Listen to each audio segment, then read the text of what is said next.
The movie opens with a 12-year-old ballet dancer named Abigail rehearsing alone in a theater. Outside, we see a group of 6 criminals who are planning to kidnap her. Abigail then gets into a car with her driver and heads home after her practice. Before she arrives at her house, a hacker successfully hacks the security system, allowing 3 people to enter through the front door. Shortly after, Abigail arrives home and tries to rest in her room, but the kidnappers suddenly show up and sedate her, rendering her unconscious. They then carry her outside and haul her into their van. Soon enough, the group arrives at an old mansion where their mastermind, Lambert, welcomes them. Abigail is taken to a room, unconscious, where she's handcuffed and tied to the bed. We then meet the kidnapping crew, which consists of 6 members, named Frank, the supposed leader, who drops a record number of F-bombs and not sure if it works, Joey, a former medic, Dean, the getaway driver, Peter, the muscle man, Sammy, the hacker, and Rickles, the sniper. However, these are not their actual names, but rather code names assigned by Lambert. He asks them not to reveal their real names or backgrounds as the operation is only for 24 hours. He also confiscates their phones to make sure the operation is confidential. After this, Lambert informs the group that the hardest part is over, and now they just need to watch over the girl. When Joey inquires about Abigail's father, Lambert reveals that he's a very wealthy man who's about to be $50 million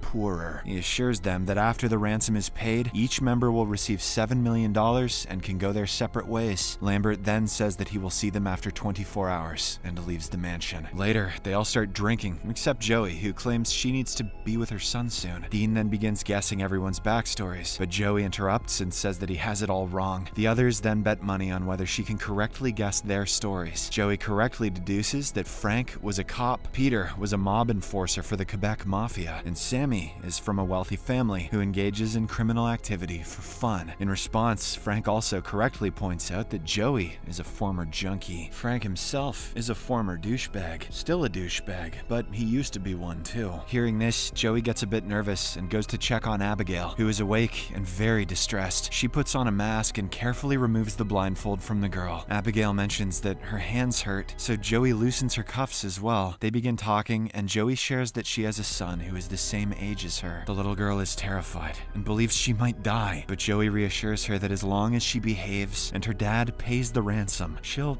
be safe. She even pinky promises Abigail that she won't let anyone hurt her. However, the little girl remarks that this whole operation is pointless because her dad doesn't care about her. She also apologizes to Joey for what is about to happen to her. Hearing this, Joey is spooked, and she goes downstairs to meet Frank. She informs him that the girl implied her father is violent and asks if he knows who he is. Frank claims he has no idea and heads to see Abigail himself. He was unaware that her blindfold had been removed, so he panics. He then threatens her with a gun and asks if she saw his face. Abigail replies that she hasn't, but Frank does not believe her. He presses her to reveal her father's name, and she finally says the name Christophe Lazar. Shocked, Frank goes downstairs and asserts that he's leaving. The others are confused, so he explains that the girl they just kidnapped is the daughter of Christophe Lazar, a notorious underworld criminal figure. Everyone starts panicking, and Joey suggests that they simply make an anonymous phone call and leave, but Frank is concerned because Abigail has already seen his face and can recognize him. He suggests murdering her, but Joey refuses and reminds the group of the $7 million reward. As a result, they decide to continue the operation. After some time, Dean begins exploring the house and finds himself in a dark room. On the wall, there are several vintage pictures, and one of the girls in them looks a lot like Abigail. He continues exploring and heads to the basement, where a door abruptly opens by itself. He gets scared and tries to flee, but an unseen force pulls him inside. Just then, Sammy hears his screams and rushes to investigate. She soon finds Dean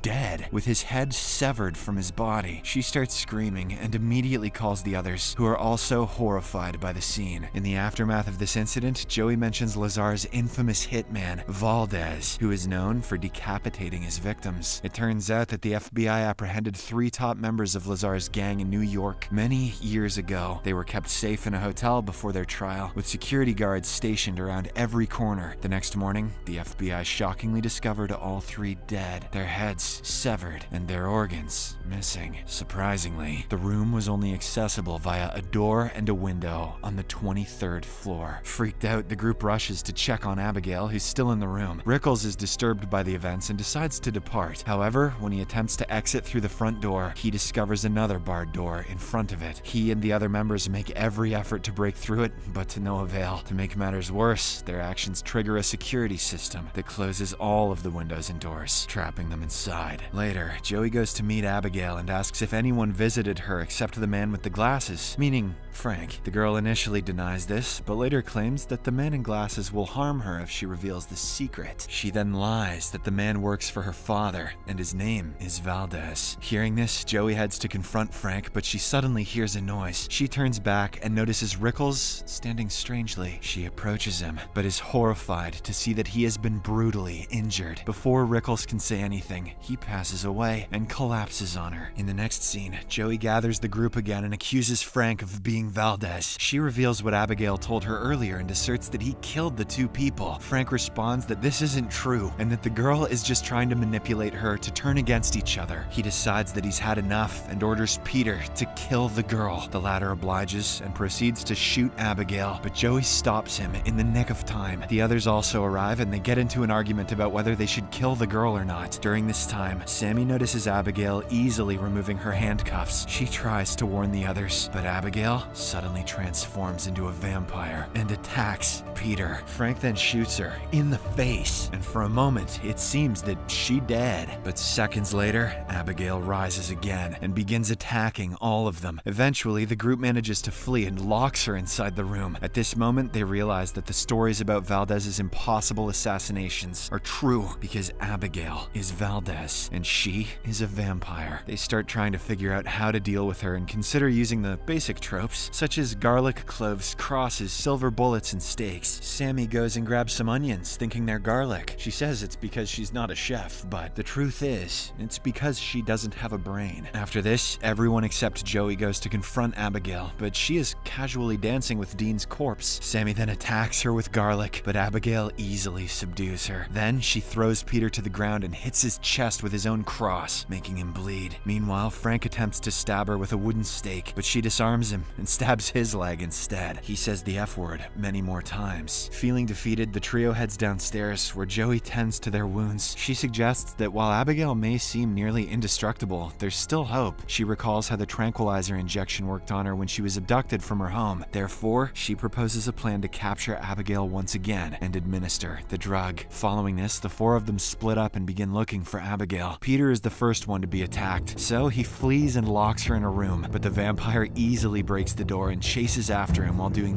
ballet and shit. Abigail then comes across Frank and attempts to choke him to death. When Sammy tries to intervene, she bites one of her arms. Eventually, Peter jumps on her, pinning her to the ground while Joey injects her. This causes Abigail to quickly lose consciousness. When she wakes up, she finds herself confined in an iron cage. Abigail then reveals to the group that Lambert, who hired all of them, works for her father. She explains that he has planned the whole kidnapping thing just for fun, and she is going to kill them all. Following this, Abigail proceeds to reveal the true identities of each member of the room. She reveals that Sammy's real name is Jessica, a hacker who once stole from one of Lazar's subsidiaries. Peter's real name is Terrence, and he was part of a mob gang that stole from Lazar's business. Frank's name is Adam Barnett, a detective who worked undercover and apprehended Lazar's gang members in New York. Finally, there's Joey, whose real name is Ana Lucia. She was a field medic who destroyed her career after becoming addicted to morphine. Abigail mentions that Joey began working as an underground medic until she nicked the artery of an important man in Lazar's group while under the influence. And that guy who died earlier, Dean, his actual name was Shaggy, and he once did a bong rip and blew it in one of Lazar's guys' faces. She then reveals that she brought everyone together to seek revenge on behalf of her father. She also offers to spare the lives of anyone who helps free her. Hearing this, Peter attempts to free her, but Joey shoots him. She then takes him for treatment treatment and asks Frank to keep an eye on Abigail. Once alone, the vampire girl tries to manipulate Frank into opening the door, but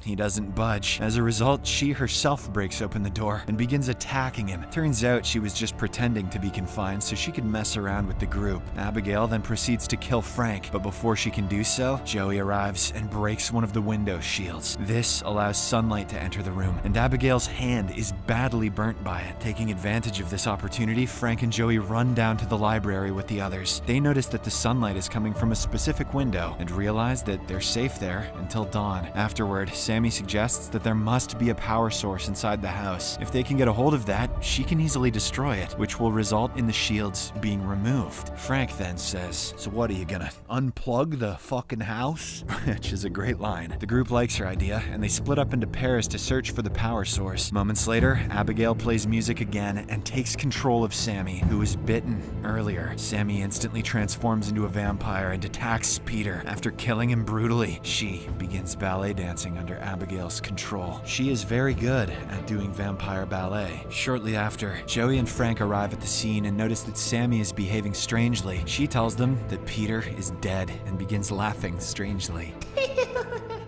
Seeing this, the other two start running away, while Sammy chases after them. They soon arrive at the library room and seek shelter in the sunlight. Sammy tries to come after them, but Joey shines light on her through a mirror, causing her entire body to explode into pieces. This movie used all the fake blood in all of Ireland, and I believe it. Just then, a secret bookshelf doorway swings open, and Joey and Frank enter inside. They soon come across a control room where Lambert has been monitoring them since the very start. They try to attack him, but he easily subdues them, as he is also a vampire. At this intense moment, Lambert finally discloses the entire truth. He reveals that Abigail turned him into a vampire 2 years ago. Since then, she has forced him to lure her father's enemies here regularly. Despite gaining immortality and superhuman abilities, Lambert is fed up with taking orders from Abigail and her father. He then presents Frank with an offer to become a vampire himself and help to take control of Lazar's empire. Hearing this, Frank gets excited and immediately accepts the offer. Lambert then tosses Joey aside and starts biting Frank's neck. He also willingly allows him to drink his vampire blood to increase his strength. Once Frank's transformation is complete, Lambert asks him to kill Joey as his first victim. However, he double-crosses Lambert and drives a stake through his heart, killing him